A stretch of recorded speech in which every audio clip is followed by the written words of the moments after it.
My name is Lucius Varro, son of a potter from the outskirts of Mediolanum. 19 years have passed since I first drew breath in a cramped hut of clay and straw, where the wind found every crack in the walls and the winters bit deeper than any blade. I was born into silence, not peace, but silence.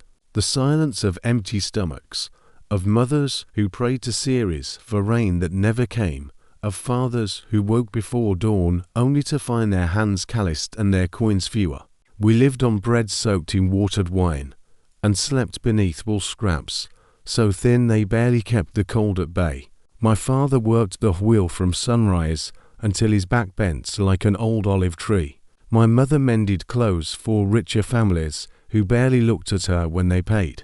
And me, I ran barefoot through the dust, chasing lizards and dreaming of eagles. I listened to the traders who came through our village, men who wore bronze rings and spoke of marble cities and legions that carved empires with their swords. One day, a centurion came riding through. His armor gleamed like the sun itself, and behind him marched a line of young recruits, boys no older than me, faces tight with fear and pride. They were heading to the camp near Ravenna, and they took names. Without asking my parents, I stepped forward and gave mine. That night, I left without a word. I walked for 3 days before I found the road to Ravenna.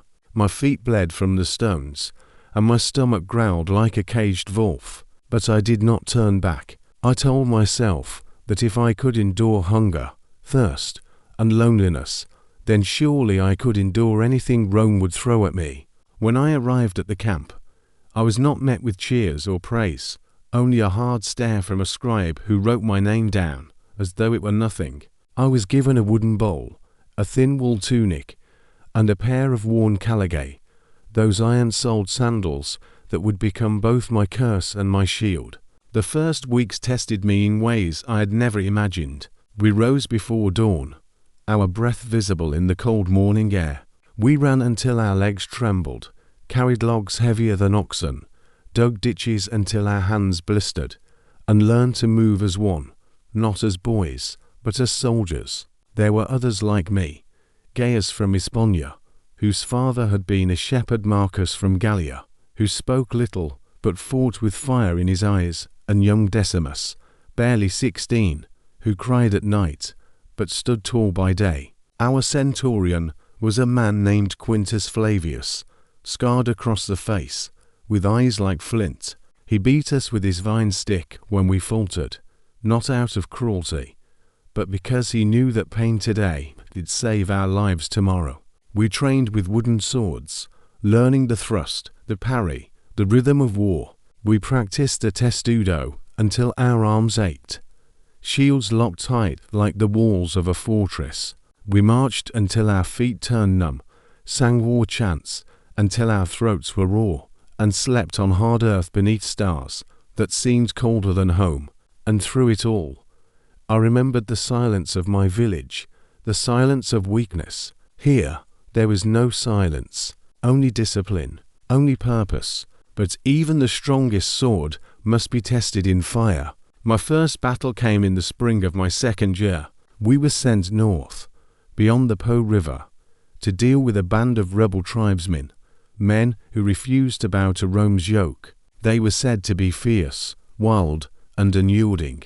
As we marched toward them, I felt no fear, only a strange calm. I thought of my parents, wherever they were. I thought of the potter's wheel, the cracked clay bowls, the dust in my eyes. I thought of how far I had come. The enemy appeared at dawn. They were not an army, not truly, more a storm of fury. Their faces were painted with ash and ochre, their hair wild, their cries sharp like wolves. They charged without order, screaming names of gods long forgotten. We formed the tortoise, shields above, shields to the sides, a wall of bronze and will. The first clash was thunder. Arrows fell like rain. Men screamed. Blood spilled into the grass. I remember the heat of bodies pressed close, the stink of sweat and death, the sound of wood cracking against bone. My first kill came quickly, too quickly. A man lunged at me with a crude axe. I raised my shield, blocked the blow, and drove my gladius into his ribs. He gasped, eyes wide with surprise, and collapsed. That night, as we counted the dead, I sat apart from the others. I stared at my hands, still shaking, and realized something. I was no longer the boy who left home barefoot. I was a soldier of Rome. After the battle, I thought I would feel something, pride, perhaps, or relief. But all I felt was silence again. Not the silence of hunger or poverty, but the silence that comes after death. It clung to me like dust after a long march. The days that followed were filled with routine.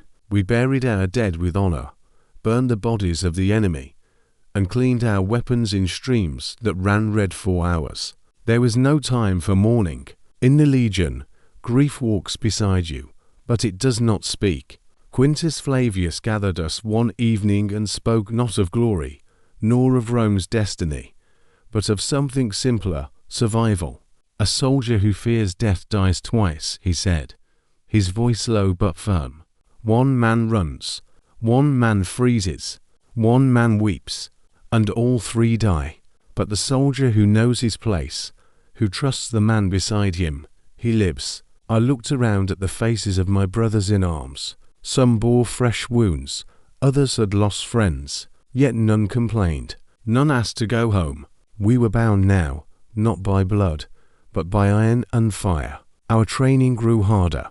We learned how to fight in broken terrain, how to storm a hill, how to hold a line when the enemy came in waves. We practiced night marches, silent movements, ambush drills. Every day tested us anew. Gaius, the boy from Hispania, was the first among us to earn a stripe on his armor, a mark of distinction for bravery in battle. He wore it proudly, though he never spoke of it. Marcus fell ill during the winter rains and nearly died, but Decimus stayed by his side, feeding him broth and telling stories until he could stand again. We were no longer boys. We were legionaries, but the world beyond our camp was changing. Rumors spread through the ranks of a new enemy, not mere raiders or rebellious tribesmen, but a true force, a confederation of northern clans, united under a chieftain called Brennus. They were said to number in the thousands, armed with swords forged in their own forges, and led by warriors who had fought Romans before. They did not fear us, and worse, they understood us. Unlike the scattered bands we had faced before, these men knew our tactics. They watched our formations, studied our discipline, and learned how to break them. When we finally met them in the field, it was not in open plains where the legions thrived, but in a narrow valley surrounded by hills. We were forced to stretch our lines, thinning our strength. The enemy struck fast, hitting our flanks with horsemen and archers hidden among the ridges. It was chaos. Unlike the wild charges of the past, this attack was planned, coordinated. They did not rush blindly into our testudo. They avoided it, broke it apart with fire and noise, and attacked from above. For the first time, I saw fear in the eyes of veterans. We held, barely, but at great cost. Decimus was wounded, an arrow through the thigh. Gaius took a spear to the shoulder, and won. I stood my ground, shield locked, sword raised, heart hammering like a blacksmith's hammer. That night, as we pulled back to regroup, Quintus Flavius looked at me and said only 2 words, "Good soldier." After the battle in the valley, we withdrew to a fortified camp near the river. Our losses were heavy, nearly 100 dead, twice that wounded. The enemy had learned our ways, and for the first time, I felt doubt creeping into my heart like winter fog. Rome does not tolerate weakness. So instead of mourning, we rebuilt. We forged new shields, sharpened broken blades, and trained harder than ever before. But something had changed. We were no longer fighting scattered tribes or desperate rebels. This was war, true war, and the enemy was no longer blind with rage. They were thinking, adapting. Quintus Flavius called us together one morning and spoke of Rome's enemies across the lands. He told us of the Dacians, fierce and disciplined, with weapons as fine as our own. Of the Parthians, who fought from horseback and struck from afar with deadly precision. Of the Germanic tribes, wild but cunning, who knew how to use the land against us. But above all, he said, remember this, no army fights like Rome, no army endures like Rome, and no army wins like Rome. He showed us the difference between us and them. The barbarian warriors fight for themselves, for glory, for loot, for the gods they whisper to at night. They charge without order, scream without purpose, and fall without discipline. Their lines break, their courage wavers, and when the sun sets, they run. But we fight as one, we march as one, we bleed as one. Their armies are many, but their will is weak. Ours is few, but unbreakable. And so we prepared. Weeks passed, we trained under the burning sun, marched until our legs screamed for rest, and drilled every formation until it became instinct. We learned how to fight on uneven ground, how to flank an enemy, how to hold position even when chaos raged around us. Then came the final test. A scout returned with news. Brennus had gathered his forces once more, and this time he would not strike from the hills. He would meet us head-on, in open field. He had studied Rome. Now he would challenge her. We met him on a wide plain where the sky stretched endlessly, and the wind carried the scent of blood before the first sword was drawn. Our formation was tight. The famed triplex aces, 3 lines deep. In the front stood the hastati, young and eager. Behind them, the principes, seasoned and strong. And in the rear, the triarii veterans older than some cities, waiting like silent gods for the moment to strike. The enemy formed across from us, a sea of painted faces, crude banners flapping in the wind. They roared, beating their weapons against their shields, trying to drown out fear with noise. We did not roar. We did not move. We waited. When the signal came, we advanced, slow, steady, unstoppable. Our scooter formed a wall. Our glady gleamed like stars. The first clash was thunder. I do not remember much after that. Only the weight of my shield, the heat of bodies pressed close, the sound of steel meeting flesh. I fought beside Gaius, whose wound had healed enough for him to stand. Beside Marcus, who never spoke a word, but never stepped back. And beside Decimus, who limped but refused to leave the line. The battle lasted hours. At first, the enemy pushed hard. They were fast, they were strong, and they knew our tactics, but they lacked cohesion. When one part of their line broke, the rest followed. When their leader fell, confusion spread like fire through dry grass. It was then that Quintus gave the order, "Triarii, advance." The old men moved like gods awakened, calm, precise, ruthless, and the enemy broke. They ran, not in groups, not in order, just men, fleeing like shadows before the sun. By sundown, the field was ours. As I stood among the fallen, covered in dust and blood, I looked at my hands again. Hands that once shaped clay now held the weight of empire. I was no longer the boy from Mediolanum. I was Lucius Varro, soldier of the Roman legion. They say that Rome is built on stone and law, but I know the truth. It is built on blood. After the battle, we were given 3 days to rest, 3 days to mourn our dead, bind our wounds, and remember what it meant to be men again. The fires burned long into the night, casting shadows over silent faces. Some sang old songs from their homelands. Others simply stared into the flames, lost in thoughts they would never speak aloud. We had won, but victory is a bitter wine. Decimus could barely walk. His wound had reopened, and the healer's hands were steady but worn. Gaius had lost 2 fingers on his sword hand. Nothing fatal, but enough to make him curse under his breath each time he tried to tighten his grip. Marcus had gone quiet again, speaking only when spoken to, as if something inside him had broken beneath the weight of war. I stood watch one night, staring out beyond the camp's edge. The land was still, but not peaceful. It was the silence of the dead, of those who had fallen and would never rise again. Somewhere out there, an enemy soldier bled into the soil. A father, a brother, a son. Did he dream of home before the end? Did he march for gold or for glory? Or perhaps, like me, he marched because he had no other choice. The next morning, Quintus Flavius gathered us once more. He did not speak of Rome's greatness, nor of the glory we had won. Instead, he looked at us, really looked, and said only this: "You are not the same men who stood here a year ago, and you will not be the same men who stand here a year from now." He was right. Time passed, though I can no longer count the moons. We marched south, then east, then west again. Every province brought new enemies, new battles, new graves. In the forests of Germania, we fought tribes who knew every route and rock better than we knew our own weapons. In the deserts of Syria, we faced Parthian horsemen who struck like lightning and vanished before we could strike back. Each campaign tested us differently. The barbarians fight with fury, yes, but they do not build, they do not endure. Their victories crumble like dust in the wind.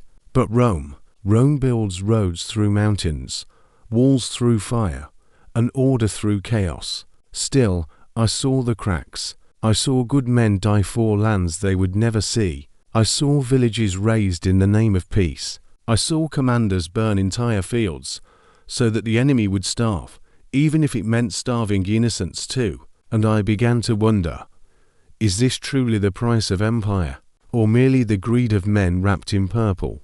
One night, after a long day's march, I sat beside Marcus and asked him, "Do you think it's worth it?"